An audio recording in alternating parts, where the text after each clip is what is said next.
La nuit des contes présente les nouveaux contes de fées pour les petits-enfants. Par la comtesse de Ségur. La petite souris grise, chapitre 5. La cassette.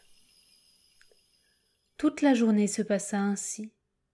Rosalie souffrait cruellement de la soif. « Ne dois-je pas souffrir bien plus encore, se disait-elle, pour me punir de ce que j'ai fait souffrir à mon père et à mon cousin. J'attendrai ici mes 15 ans. » La nuit commençait à tomber, quand une vieille femme qui passait s'approcha d'elle et lui dit « Ma belle enfant, voudriez-vous me rendre le service de me garder cette cassette qui est bien lourde à porter, pendant que je vais aller près d'ici voir une parente ?» « Volontiers, madame, » dit Rosalie, qui était très complaisante. La vieille lui remit la cassette en disant « Merci, la belle enfant. Je ne serai pas longtemps absente. Ne regardez pas ce qu'il y a dans cette cassette, car elle contient des choses comme vous n'en avez jamais vues, et comme vous n'en reverrez jamais. Ne la posez pas trop rudement, car elle est en écorce fragile, et un choc un peu rude pourrait la rompre. Et alors vous verriez ce qu'elle contient, et personne ne doit voir ce qui s'y trouve enfermé. » Elle partit en disant ces mots. Rosalie posa doucement la cassette près d'elle et réfléchit à tous les événements qui s'étaient passés. La nuit vint tout à fait.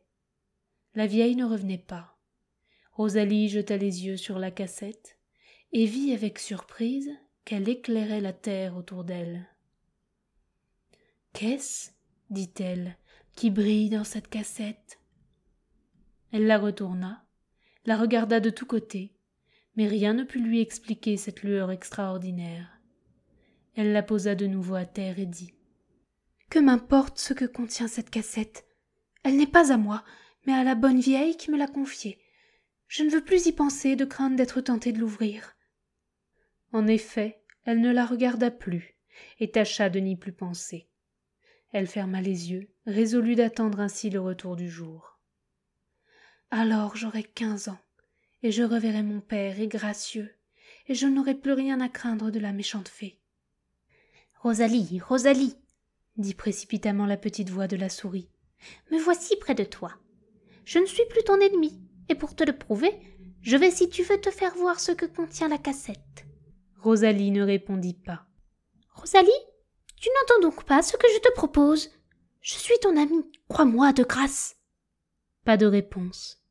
Alors la souris grise, qui n'avait pas de temps à perdre, s'élança sur la cassette et se mit en devoir d'en ronger le couvercle.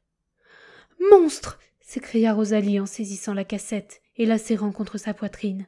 « Si tu as le malheur de toucher à cette cassette, je te tords le cou à l'instant !» La souris lança à Rosalie un coup d'œil diabolique, mais elle n'osa pas braver sa colère. Pendant qu'elle combinait un moyen d'exciter la curiosité de Rosalie, une horloge sonna minuit. Au même moment, la souris poussa un cri lugubre et dit à Rosalie « Rosalie, voici l'heure de ta naissance qui a sonné. Tu as 15 ans. Tu n'as plus rien à craindre de moi. Tu es désormais hors de mon atteinte, ainsi que ton odieux père et ton affreux prince. Et moi, je suis condamnée à garder mon ignoble forme de souris jusqu'à ce que je parvienne à faire tomber dans mes pièges une jeune fille belle et bien née comme toi. Adieu, Rosalie, tu peux maintenant ouvrir ta cassette. » Et en achevant ces mots, la souris grise disparut. Rosalie, se méfiant des paroles de son ennemi, ne voulut pas suivre son dernier conseil et se résolut à garder la cassette intacte jusqu'au jour. À peine eut-elle pris cette résolution qu'un hibou qui volait au-dessus de Rosalie laissa tomber une pierre sur la cassette qui se brisa en 1000 morceaux. Rosalie poussa un cri de terreur. Au même moment, elle vit devant elle la reine des fées qui lui dit « Venez, Rosalie, vous avez enfin triomphé de la cruelle ennemie de votre famille. Je vais vous rendre à votre père, mais auparavant, buvez et mangez. » Et la fée lui présenta un fruit dont une seule bouchée rassasia et désaltéra Rosalie. Aussitôt, un char attelé de 2 dragons se trouva près de la fée, qui y monta et y fit monter Rosalie. Rosalie, revenue de sa surprise, remercia vivement la fée de sa protection, et lui demanda si elle n'allait pas revoir son père et le prince gracieux. « Votre père vous attend dans le palais du prince. »« Mais madame, je croyais le palais du prince détruit, et lui-même blessé, réduit à la misère. »« Ce n'était qu'une illusion, pour vous donner plus d'horreur de votre curiosité, Rosalie, et pour vous empêcher d'y succomber une troisième fois. Vous allez retrouver le palais du prince tel qu'il était avant que vous ayez déchiré la toile qui recouvrait l'arbre précieux qu'il vous destine. » Comme la fée achevait ces mots, le char s'arrêta près du perron du palais.